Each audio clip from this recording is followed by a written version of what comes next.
This channel does not promote any violent, harmful, or illegal activities. All content provided by this channel is meant for an educational purpose only.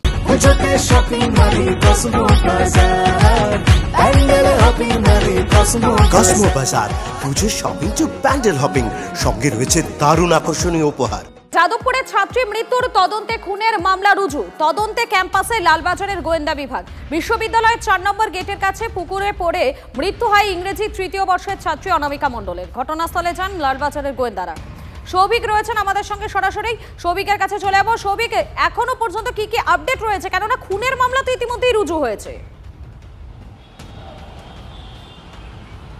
একদমই তাই। দেখো, এই মৃত ছাত্রী অনামিকা মণ্ডল, তার পরিবারের লোকজন যখন অভিযোগ করে, সেই অভিযোগের পরেই কিন্তু তদন্তে তৎপর লালবাজার এবং কিছুক্ষণ আগে এই যাদবপুর বিশ্ববিদ্যালয়ের ৪ নম্বর গেটে লালবাজারের হোমিসাইড শাখা আসে এবং তদন্তকারীরা আসে। প্রায় ৪৫ মিনিট ধরে তারা সেখানে নমুনা সংগ্রহ করে এবং যেহেতু ৪ নম্বর গেটের একেবারে পুকুরের পাড়ে এই ছাত্রীর দেহ উদ্ধার হয়েছিল, পরবর্তীকালে তার পরিবারের লোকজন অভিযোগ করে যে তাকে খুন করা হয়েছে এবং সেই অভিযোগের ভিত্তিতেই কিন্তু তৎপর লালবাজার। আমরা দেখেছি যে গত কয়েকদিন ধরেই কিন্তু পুলিশের আনাগোনা যাদবপুর ইউনিভার্সিটিতে, এবং আজকে সকালবেলায় ৪৫ মিনিট ধরে ৪ নম্বর গেটের পাশে যে পুকুর, সেই পুকুরের আশেপাশে ঘুরে দেখলেন কিন্তু আধিকারিকরা। তদন্ত যত এগোবে কি উঠে আসে সেটাই এখন সবার দিকে নজর।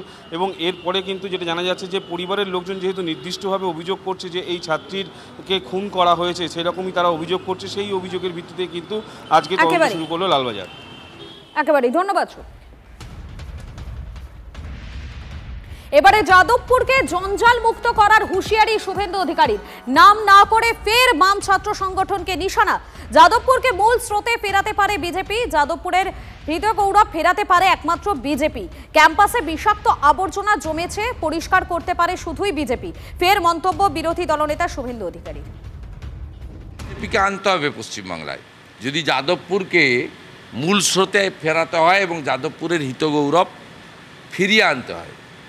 প্রচণ্ড আবর্জনা হয়েছে এবং সেই আবর্জনাটা বিষাক্ত আবর্জনাকে পরিষ্কার একমাত্র বিজেপি করতে পারে। উত্তরপ্রদেশ, আসামের মতো বিজেপিই পারে এখানে পরিষ্কার করতে, যেখানে বন্দে মাতরম গাইতে দেয় না, জাতীয় সঙ্গীত গাইতে দেয় না, জাতীয় পতাকা তুলতে দেয় না, সেখানে খুবই প্রয়োজন।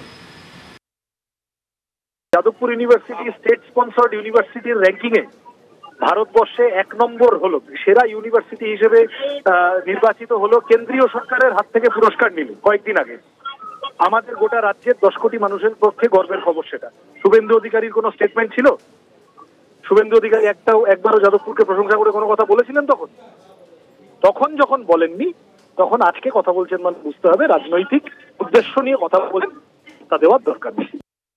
বেঙ্গল ফাইলস না দেখানোর প্রতিবাদ, হাতিবাগান মোড়ে বিক্ষোভ বিজেপির মহিলা মোর্চা। সরাসরি সেই ছবির দিকে আমাদের নজর থাকবে।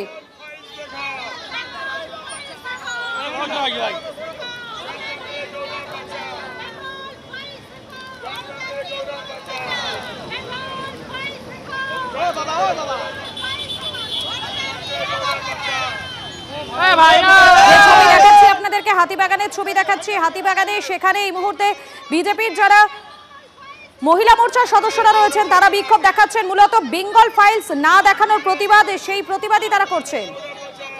তাদের বক্তব্য যে কলকাতায় যে সিনেমা হলগুলো রয়েছে তথা রাজ্যে বিভিন্ন জেলায় যে সিনেমা হলগুলো রয়েছে সেখানে বেঙ্গল ফাইলস অবৈধভাবে একেবারে ব্যান করে দেওয়া হয়েছে, সেগুলো কোনোভাবে ব্যান করা যাবে না, দেখাতে হবে। তারই প্রতিবাদে হাতিবাগান ক্রসিংয়ে বিক্ষোভ। ক্যামেরা কল্যাণের সঙ্গে সুশোভন, TV9 বাংলা। অবিলম্বে দ্য বেঙ্গল ফাইলসকে প্রতিটি সিনেমা ঘরে দেখাতে হবে। বাংলার মানুষ যেন বাংলার ইতিহাসের সত্যতা থেকে বঞ্চিত না থাকে, তার জন্য আমাদের আজকে প্রতিবাদ। তৎকালের পর এবারে জেনারেলেও ক্যাটাগরি। অনলাইনে দূরপাল্লার ট্রেনের সংরক্ষিত শ্রেণীর টিকিট কাটার ক্ষেত্রে আধার বাধ্যতামূলক করার পথে আরও এক ধাপ এগোলো রেল মন্ত্রক। আধার সংযোগ না থাকলে প্রথম 15 মিনিট টিকিট উইন্ডো খুলতে পারবেন না সংশ্লিষ্ট যাত্রীরা। ফলে সেই সময় টিকিট কাটার কোনো সুযোগ থাকছে না। 15 মিনিট পর অবশ্য সেই নিষেধাজ্ঞা আর থাকবে না। স্বাভাবিক নিয়মেই তখন টিকিট কাটা যাবে। দালাল রাজ রুখতে আগামী 1 অক্টোবর থেকেই চালু হচ্ছে রেলের এই নতুন নিয়ম। রেল মন্ত্রক জানিয়েছে, আইআরসিটিসির ইউজার আইডির সঙ্গে আধার যোগ না থাকলে বুকিং উইন্ডো খোলার প্রথম 15 মিনিট ট্রেনের সংরক্ষিত শ্রেণীতে টিকিট কাটতেই পারবেন না যাত্রীরা। যদিও এক্ষেত্রে থাকছে কিছু শর্ত। রেল বোর্ডের পক্ষ থেকে বলা হয়েছে, অ্যাডভান্স রিজার্ভেশন পিরিয়ড শুরু হওয়ার নির্দিষ্ট দিনই বলবৎ হবে এই নিয়ম।